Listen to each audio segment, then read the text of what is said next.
I would wager that everyone in this room has experienced sustainability over the last 24 hours. Actually, I would wager that everyone has experienced it since waking up this morning. Whether you go out of one of your classes and you see this recycling bin just standing there staring at you to throw something away in it, or if you left your dorm room this morning and you went by this really large recycling area that's on every floor of every dorm on campus, or maybe you saw a poster on campus letting you know that here at Penn State we are sustainable and we are making an environment where you live and learn an ecologically friendly place. Or maybe you're even seeing some organizations out there that are trying to promote sustainability and give you sort of an awareness. But finally, maybe you'll see these little cars running around campus with their hybrid engines and their electric storage capacities. And I'm talking about a Prius. And isn't that sort of the idea that we've had the last few years? We've seen this change from a Hummer society to a Prius society, that change in mind state. So let's go back to 2000, where we see the Hummer. In 2000, we valued cars for their size, where if you got a car that was bigger than an elephant, you had some sort of wealth associated with you. You were a high status society in America. However, over the last 10 years, it's sort of changed and flip-flopped, where you want a car that's ecologically aware. You want a car that is smaller than a cow. Now, this is a bit of an over-exaggeration, but it's a really good generalization. I mean, it is an extreme, but here in America, we look at our extremes for our values, and we want sustainability. We want we want the most ecologically aware vehicle. In this case, that would be the Prius, and that's why we are the Prius society. However, this sort of begs the question, why has this come up? What trend has occurred?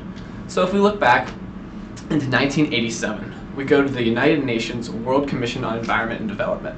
They created the document Our Common Future. Now, Our Common Future looked at 20 years of previous ecological information and data and combined that into Our Common Future. But the really cool thing about this document is that it showed two paths. One, if we continued destroying our Earth, and another one, if we changed, if we became more ecologically aware and more sustainable. Now, this brought awareness of sustainability to the forefront. However, it wasn't until the 2000s that we really began seeing a change, a shift.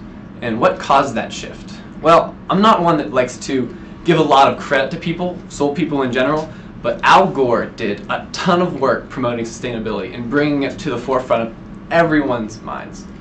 Al Gore in 2006 released An Inconvenient Truth, which is his documentary documenting our fight against global warming. However, and then in 2007, he won the Nobel Peace Prize for his work in sustainability living and awareness of that. These two combined brought sustainability to the people. It made sustainability something tangible. And because of that, Al Gore sort of had an extremely large impact. However, he wasn't the only one that did. But it's really interesting because if we look at sort of the sales of Priuses and Hummers and compare that with the release date of An Inconvenient Truth, we get a graph that looks like this, which is one of the craziest parts of my research. Although he didn't have a large effect, you can see that he sort of timed it to a very convenient location. Oil, petroleum, petrol, gas. We live for it, we crave it, we desire it. I mean, here in the United States, we have an addiction. We use over 19 million barrels of oil a day. I mean, it's absolutely obscene. Our obsession for oil is growing and growing and growing, and we finally realized that we have this obsession. We need to start taming it. Otherwise, our addiction is going to go into sort of withdrawal once we start using up our resources. And we've realized that, which is one of the reasons that we've been creating these green technologies. The Prius society has been pushing green technologies and alternate fuels. And because of this, we've been becoming more aware of how we need to be sustainable so we can prepare for the future so that we don't have that withdrawal that could potentially throw the world into chaos. And finally, we're feeling guilty as a world.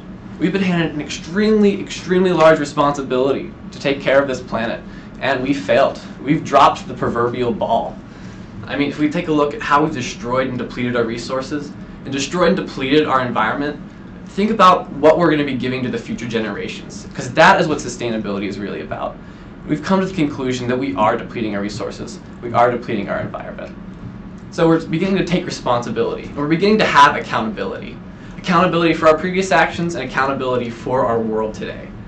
And it's through that and changes like Al Gore and the realization that we are running out of resources that we're pushing towards sustainability. And we're changing from a Hummer state of mind to a Prius state of mind. Thank you.